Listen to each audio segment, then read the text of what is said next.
What's good? What's good, y'all? How y'all feeling out there?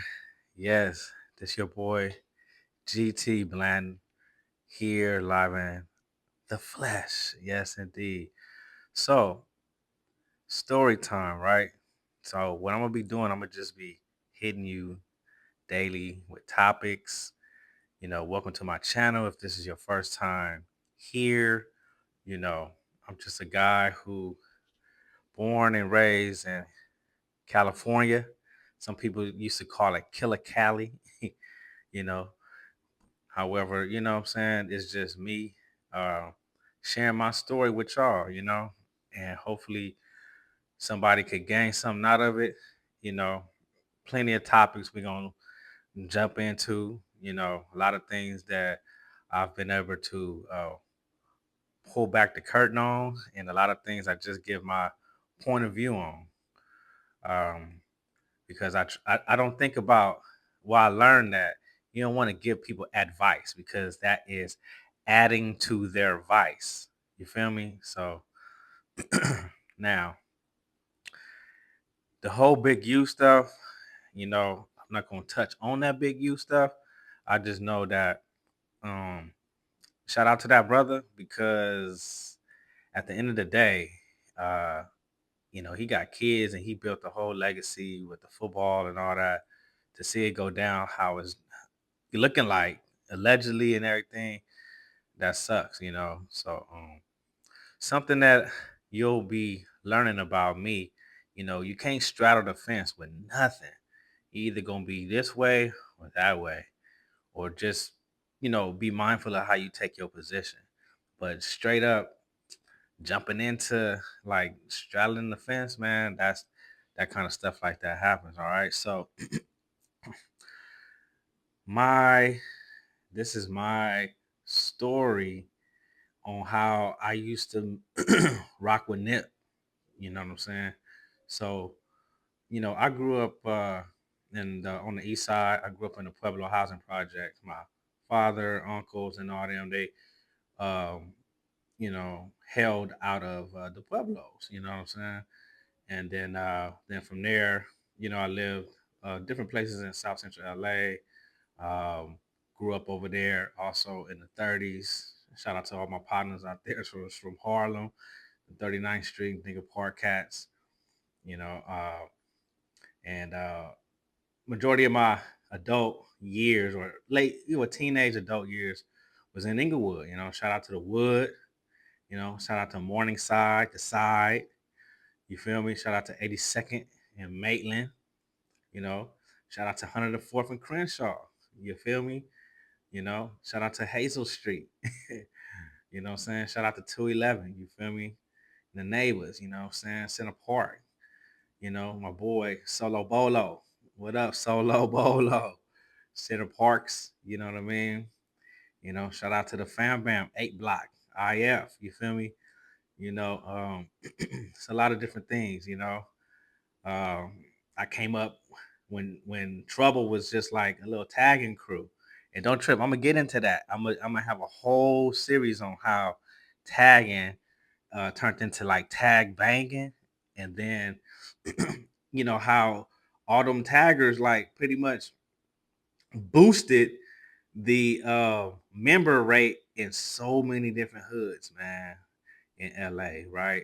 Um, so just different topics, but ultimately, it's all about peace and love, prosperity and transformation. You know, um, so back in like, let me see, like 2003, you feel me? I had met Nip. So, I used to be, I was the guy that could, I had a gift of gab. So I wasn't gang banger, but I was heavy affiliated with different things. And I never really liked that whole banging scenario because I had so many friends from both sides, man. Even though primarily, I had a lot of Damus and Bloods on in my family on my side, and in my teen years and even early adults, that's what I roll with. But I could never get into the like I'm about to go attack a crip type of mentality. I was always on making money, making some money. I navigated toward the hustlers. You feel me? The people that was making money, Bloods, Crips, whatever. I was like, let's get this bread. So anyhow, you know, I used to have the greenery on deck, and I used to have, saying the pills on deck, just to be straight up with you. So what one day I was deciding to get some gas, right? So in LA back then, Crenshaw and Slauson was just, that was a serious, serious area. You feel me?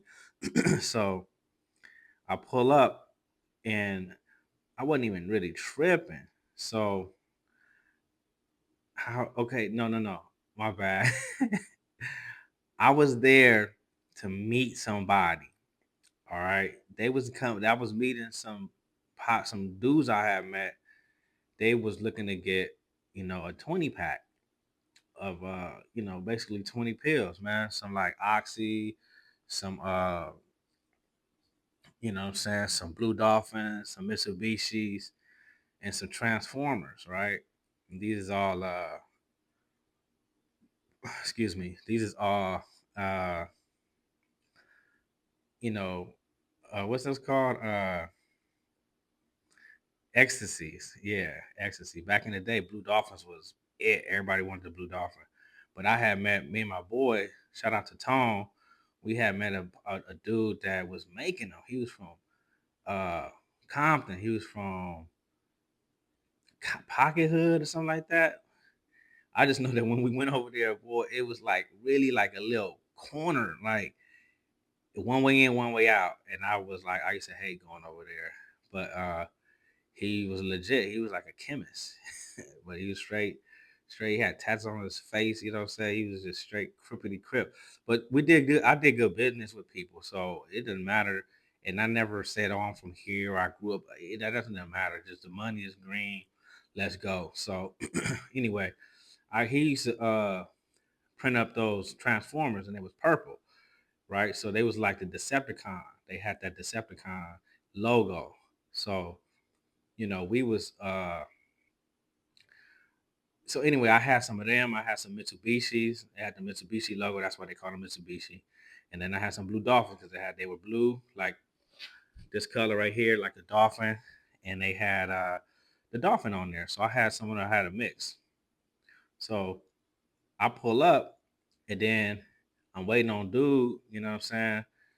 And it's a gang of dudes out there, but I'm not like even tripping.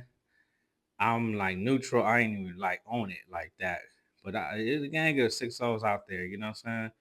But they not tripping on me because I'm not tripping on them because I'm not putting out that type of energy. Like, you feel me? So I was low key. Uh, so I looked to my right because I was rolling up a blunt. So I pull up and I look to my right, and then who do I see?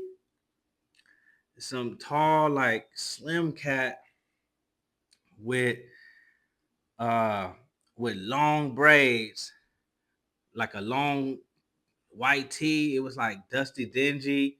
He just looked at Dusty, and I was like, man, who is this dude? You know what I'm saying? I was like owning, you know. I didn't have no burner, but I was just owning. But he said, hey, what's up? He was like, what up, bro? What up, bro? What up, bro? Hey, man, I got my CDs on there. I got my CDs. Now back then they used to sell any kind of burn CDs like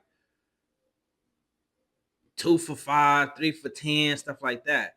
So this dude was like, I got my CDs. I was like, what's good with you, bro? So then, um, maybe he didn't have no trees at the time, but he was like, let me hit that blunt. And the kind of dude I am, I was like, for sure. Now, mind you, I'm older than Nip, but our generations kind of overlap, if that makes sense. So I was like, for sure, man. So I rolled down the window, I passed him the blunt. He blow it. He like, dang, it's fire. And at the time, all I messed with was OG, nothing but OG. And then we had that purple, it was like straight purple, and so purple Kush. My so I'm like, okay, cool. So then uh Nip was like, I was like, what's your name? He was like, Neighborhood Nip, right? And then he was like, Hustle. And then I was like, okay, okay, for sure. Now, I mind you, I don't really know him, like, or his music or nothing that really at that time. That's just '03. So he was like, yeah, man, that's some fire, man. You got some more of that? So I pinched off a little chunk and I just gave it to him. I wasn't even like on it because I was there waiting. And, you know what I'm saying? It was like his energy was like smooth, even though he was cripping me to death, uh I have did some, a little time in the prison, and I remember this OG dude from Bounty Hunter said that if you don't ever want to come back here, you better remember every single thing about prison so you could never come back. And if you want to get past this gang stuff, you can't be worried about somebody cripping the blood in you. That cannot bother you. Because you be brainwashed, man. I don't care how you get involved into gang banging. It's like a brainwash thing. I don't know, man. So anyway, I wasn't tripping. He was just, cud, this and that, cud. And I was just like, okay, for sure, bro. Like, I just kept everything, bro. And I still speak in that vernacular to this day. So he was like, man, what you got going? I was like, I let him know what I got on deck. He was like, for sure. He was like, man, I'm gonna have to get with you. I'm gonna have to get with you. I was like, for sure. So I gave him my number or whatever. He was like, yeah, man, what's up, man? Can I get you support? I was like, for sure. What you got? So he had like a one of them roller bags, like if it's a you going what's that on it to the airport, right? So he had this bag like if he was going to the airport. So he unzipped it. Man, it was like the most CDs I ever seen stuffed in this bag, right? And he pulled one out. He was like, man, just a buck. I was like, hold up, homie. Hold up, homie. You mean a buck? $1? I was like, bro, how's you making some money, homie? Like, niggas got 3 for 10, 2 for 5. You selling your CDs for $1? He was like, yeah, $1. You know what I'm saying? Because I printed up 100,000, right, cuz? So if everybody give me $1, I got $100,000. And I was like, boom. I was like, hey, homie, damn, I never, hey, that's what's up, homie. So then I got his contact. Boom, he pushed off. And then, the folks I was waiting on that came. I made my little sale. And then I dipped out. But ever since that day, he would hit me up. And then I would link up with him at the gas station. And we would blow one and just chop it up briefly about life. And then he ended up, getting some pills from me here and there. And yeah, that's my Nip story, man. We built that little connect. I ended up telling him I grew up in Inglewood and all that. And, I did know some homies, baby Gino from 60. You know what I'm saying? Wee Dog. I grew up with Wee Dog right there on Second Ave. You know what I'm saying? We used to dunk basketballs because he had on his back in his grandma's backyard. Shout out to Weezog and Cuzzy Capone. You know what I'm saying? Because my bro introduced me to them, and I used to go over there like mind you, we like ninth, eighth, ninth grade. You know what I'm saying? And we used to just have fun, and they was from '60s. I never got put on.